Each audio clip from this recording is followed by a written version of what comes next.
Hello guys, स्वागत है आप सबका। तो आज हम एनसीसी के बारे में बात करेंगे और सबसे पहले आपसे रिक्वेस्ट है, पूरा वीडियो बस ज़रूर देखें। कंपनी ये मुझे जो है काफ़ी बढ़िया लग रही है। जहाँ पर निफ्टी अगर नेगेटिव जहाँ पर रिटर्न दिया है और इस ऐसे टाइम के अंदर इसने जो है पॉजिटिव रिटर्न दिए हैं पिछले 3 महीनों में, जब से हमने इसके अंदर कवरेज शुरू की है। सबसे पहले तो कंपनी अगर देखें तो इंफ्रास्ट्रक्चर के अंदर जुड़ी हुई है और जो कि कंस्ट्रक्शन का काम भी करती है, इंडस्ट्रियल और commercial buildings, roads, water supply, environment projects और साथ ही साथ जो है माइनिंग, पावर और ट्रांसमिशन लाइन जो है उसका काम करती है। मार्केट कैप की अगर बात करें तो 6,700 करोड़ के आसपास का है। बुक वैल्यू अगर देखें तो 93 रुपीज़ है और अपनी बुक वैल्यू से बिल्कुल नज़दीक है अभी ये। और पी रेशियो अगर देखें तो 13 के आसपास का है और डिविडेंड यील्ड भी अच्छी है 2% के आसपास। और यहाँ पर अगर देखें तो जैसे कि यहाँ पर मैं आपको कुछ बताना चाहता हूँ, वीडियो को पूरा ज़रूर देखा करें, स्किप मत किया कीजिए। यहाँ पर अगर देखें तो ये 3 महीने पहले ये वीडियो बनाया था, तब ये 77 रुपये के ऊपर था। और साथ ही साथ ये जो दूसरा शेयर है सीमेंस सीमेंस तब जो है 2787 रुपये के आसपास था। उसका प्राइस भी आप देख लीजिए। आप सब्सक्राइब किए बगैर नहीं जाएगा, मुझे ऐसा लग रहा है, क्योंकि आप हमारे चैनल को सब्सक्राइब ज़रूर कर ले। ये जो है सीमेंस का शेयर है, इसका आप देख सकते हैं, इसने भी अगर देखें तो 25% के आसपास का 3 महीने में रिटर्न दिया है। निफ्टी हालांकि डाउन है अभी। उसके बाद अगर देखें तो यहाँ पर भी 93 रुपीज़ के आसपास आया। उसके बाद देखें तो 98 रुपीज़ के ऊपर फिर से इसके ऊपर हमने वीडियो बनाई।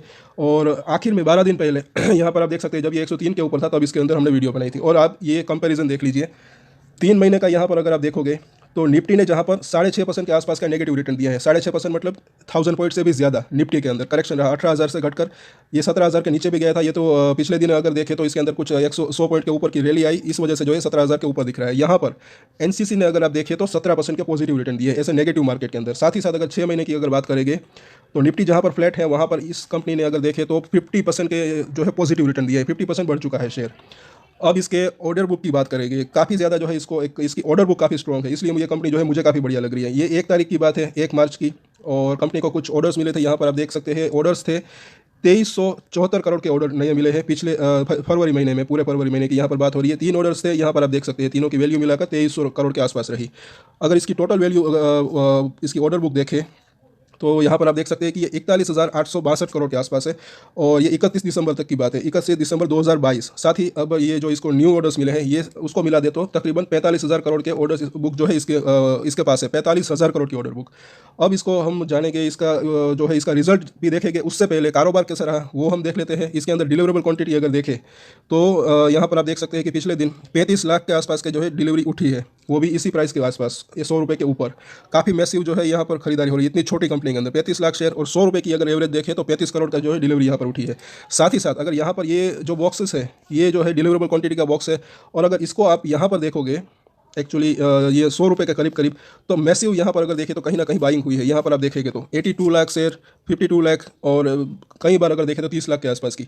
तो यहाँ पर 100 रुपये पे अगर देखें तो अच्छा खासा सपोर्ट इसको। उसके बाद ये यहाँ पर अगर देखोगे तो अच्छी खासी डिलीवरी ही उठ रही है। बीच में यहाँ पर थोड़ा सा ये इसके अंदर क्वांटिटी जो है डिलीवरी भी वॉल्यूम कम था, लेकिन फिर से जो है अब इसके अंदर वॉल्यूम अभी बढ़ने शुरू हुआ है। और अब इसके रिजल्ट देख लेते हैं। तो इसके अंदर इसकी ऑर्डर बुक और इसका ये जो रेवेन्यू है उसको हम कंपेयर करेंगे, इनको कुछ जो है गिनती करेंगे, उससे जो है कुछ यहाँ पर अगर आपको देखें समझने की ज़रूरत है। अभी इसका अगर रेवेन्यू देखें, सबसे पहले तो ये क्वार्टरली रिजल्ट है। सेल्स के अंदर मतलब कि रेवेन्यू के अंदर अगर देखें तो अच्छी खासी बढ़त 30% के आसपास की। और मुनाफा अगर आप देखोगे तो तकरीबन ऑलमोस्ट जो है डबल हो चुका है। और ईपीएस अगर देखें तो पिछले क्वार्टर में 2.5 रुपये आया और पूरे साल की अगर बात करें तो ये 10 रुपये के ऊपर आ सकता है। यहाँ पर अगर देखें तो अब इसका ये साल दर साल रिजल्ट हम देख लेते हैं। तो इस साल इसका जो रेवेन्यू है वो 14,000 करोड़ के आसपास आने की संभावना है। एक ही क्वार्टर का रिजल्ट बाकी है, अभी अभी जो है इसका मार्च क्वार्टर का रिजल्ट भी आएगा और वो रिजल्ट जो है अच्छा आने की उम्मीद है, क्योंकि मानसून सीजन के बाद जो इंफ्रास्ट्रक्चर कंपनी का रिजल्ट आता है वो अच्छा ही आता है। मानसून सीजन के अंदर कई बार जो है काम रुक जाता है मानसून की वजह से, बारिश की वजह से, लेकिन उसके बाद जो ये 2 क्वार्टर होते हैं ये समर सीजन के, तब जो है इंफ्रास्ट्रक्चर का काम अच्छा रहता है। तो अगर इसकी करंट ऑर्डर बुक अगर देखें तो 45,000 करोड़ के आसपास की है। अगर 1 साल के अंदर इसकी रेवेन्यू 14,000 करोड़ की है, तो इसके पास आप ये मानकर चल सकते हैं कि 3 साल का काम जो है अवेलेबल है। साथ ही साथ और भी इसको जो है नए ऑर्डर्स मिलने की पूरी पूरी संभावना है, क्योंकि गवर्नमेंट का फोकस इंफ्रास्ट्रक्चर के अंदर काफ़ी ज़्यादा है और आप ये सब ने जो है बजट के अंदर देखा है। साथ ही इसका ईपीएस अगर देखें तो 10 रुपये से ऊपर आने की संभावना है। और अगर आने वाले साल की अगर हम बात करें तो ये ईपीएस अगर देखें तो 12 रुपये से 14 रुपये तक आ सकता है। और यहाँ पर अब इसके जो है पीयर कंपैरिजन हम देख लेते हैं। तो ये सारे के सारे इसके लिस्टेड पीयर्स है। अगर पी रेशियो के मुकाबले हम देखें तो इसकी एवरेज अगर देखें सारे लिस्टेड पीयर्स की, तो ये तकरीबन 16 के आसपास है। तो अगर इसका प्राइस अभी अगर देखें तो 10 का ईपीएस इसका है अगर इसको हम मल्टीप्लाई करते हैं 16 से, तो भी इसका जो अगर फेयर प्राइस अगर आप गिनने की कोशिश करें एज पर इसके पीयर कंपेरिजन, तो जो है 160 रुपये के आसपास हो सकता है। और अगले साल जैसे कि 12 से 14 रुपये अगर इसका ईपीएस आता है, तो मुझे ऐसा लग रहा है कि इसका प्राइस जो है 180 से 200 रुपये तक भी जा सकता है। और हो सकता है कि उसके अंदर थोड़ा सा जो है देर लगे, क्योंकि मार्केट अभी जो है मार्केट के अंदर अभी स्टेबिलिटी आना ज़रूरी है। हो सकता है इस वजह से 1 से 2 साल में ये बोल रहा हूँ, हो सकता है इसके पहले ही ये प्राइस आ जाए। और इसके चार्ट के ऊपर भी हम देखेंगे कि कहाँ पर सपोर्ट है, कहाँ पर रेजिस्टेंट है, तो वो भी आप जरूर देखिए। इसकी बैलेंस शीट यहाँ पहले देख लेते हैं। बोरोइंग की बात करें, मतलब कि कर्जा कंपनी के ऊपर कितना है, तो सितंबर 2022 को अगर देखें तो 2000 करोड़ के आसपास का कर्जा है। कंफर्टेबल जोन में है, ना ही बहुत कम है, ना ही बहुत ज़्यादा। साथ ही साथ इसकी शेयर होल्डिंग पैटर्न भी जो है काफ़ी मुझे बढ़िया लगी। अगर प्रमोटर की बात करें तो अगर साल दर साल अगर आप देखोगे इस दिसंबर से उस दिसंबर, तो प्रमोटर ने इसके अंदर 2.5% के आसपास की हिस्सेदारी बढ़ाई। एफआईआईएस ने अगर देखें तो जहां दूसरी कंपनी के अंदर एफआईआईएस बेच रहे हैं, और यहाँ पर अगर देखें एफआईआईएस ने इसके अंदर 4% की हिस्सेदारी जो है बढ़ाई है। डीआईएस ने भी अगर देखें तो थोड़ी बहुत हिस्सेदारी बढ़ाई है। साथ ही साथ पब्लिक की होल्डिंग अगर इसके अंदर देखें तो कम हुई है। तो ऐसी कंपनियां मुझे अच्छी लग रही है जहाँ पर पब्लिक की होल्डिंग कम होने लगती है और बड़े प्लेयर्स के पास जो है माल ज़्यादा जाता है। और एफआईआईएस जिसके अंदर जो है इंटरेस्टेड होते हैं, तो देर सवेर जो है ऐसी कंपनी के अंदर ज़्यादातर एक पॉजिटिव ही रिटर्न जो है वो देती है। क्योंकि एफआईआईएस जो है वो, या फिर डीआईएस कह लीजिए, वो अगर देखें तो काफ़ी ज़्यादा रिसर्च करके इन्वेस्ट करते हैं। और अभी अगर इसके चार्ट के ऊपर हम देख लेते हैं, तो यहाँ पर आप किस तरीके से निवेश कर सकते हैं, क्या सपोर्ट और क्या रजिस्टर हो सकता है, वो आप ज़रूर जान लीजिए। अगर आपको छोटा सा निवेश करना है अराउंड 5000 के आसपास, तो आप करंट मार्केट प्राइस के ऊपर भी बाइंग कर सकते हैं। और अगर आपको लॉन्ग टर्म के लिए इन्वेस्ट करना है थोड़ा बहुत, तो मतलब कि आप थोड़ा थोड़ा करके निवेश कर सकते हैं। बाकी मर्जी आपकी है, आप वन टाइम इन्वेस्टमेंट करना चाहे तो वन टाइम भी कर सकते हैं। बाकी हम तो हमेशा सजेस्ट करते हैं कि आप थोड़ा थोड़ा करके बाइंग करें, या फिर एटलीस्ट 2 स्टेप में बाइंग करें, आधा आधा करके, तो बढ़िया रहता है। प्राइस जो है एवरेज हो जाती है। और बड़े शेयर जो है थोड़ा सा महंगा लगे आपको, मतलब कि आपको आधा खरीदे उसके बाद फिर से तेज़ी हो जाए, लेकिन अगर करेक्शन आता है तब जो है फायदेमंद रहता है। बाकी मर्जी आपकी है। तो यहाँ पर अगर देखें तो अभी इसका प्राइस तो 106 रुपये है। अभी इसका 5 डेज़ का ईएमआई देखें, 9 डेज़ का ईएमआई देखें, उसके ऊपर ये निकल गया है। और शॉर्ट टर्म की अगर बात करें, शॉर्ट टर्म में भी इसको जो है इसके अंदर अच्छा खासा मोमेंटम बना हुआ है। अगर मार्केट ने साथ दिया और 2-3 दिन मार्केट जो है उसके अंदर कम वॉलेटिलिटी रहती है, एटलीस्ट मार्केट यहाँ पर स्टेबल रहता है, तो ये 110 रुपये से लेकर 115 रुपये तक जा सकता है। और सपोर्ट की अगर बात करें तो एक तो 100 रुपीज़ जो कि एक साइकोलॉजिकल सपोर्ट है, इसके थोड़ा सा नीचे अगर देखें तो दूसरा सपोर्ट जो यहाँ पर 97 रुपीज़ है, जो कि इसने यहाँ पर एक हाई बनाया था, वो भी एक सपोर्ट। ये शॉर्ट टर्म की बात है। यहाँ पर सपोर्ट कोई शॉर्ट टर्म के लिए प्ले करना चाहे तो वहाँ पर कर सकता है। इसी के आसपास का आप जो है स्टॉप लॉस ले सकते हैं, और यहाँ पर अगर देखें तो प्रॉफिट बुक कर सकते हैं। ये शॉर्ट टर्म की बात हुई।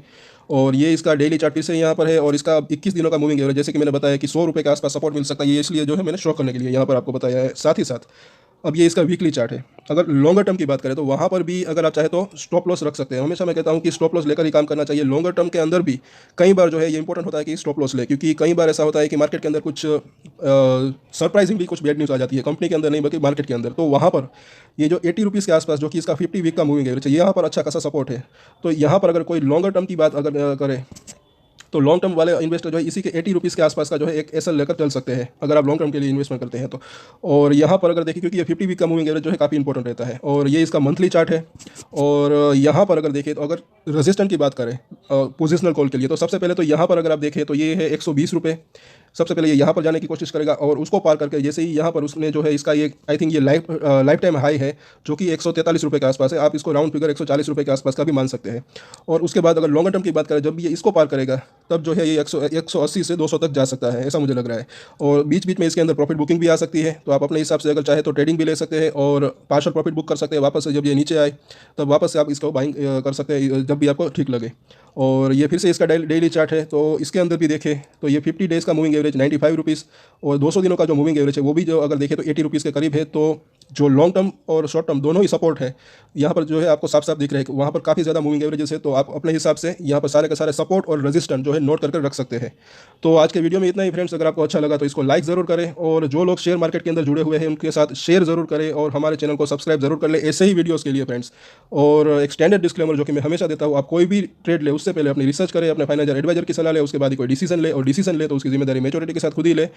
ये वीडियो मैंने एजुकेशन पर्पस के लिए बनाए, मेरी तरफ से कोई भी बाय या सेल की रिकमेंडेशन नहीं है। Thank you.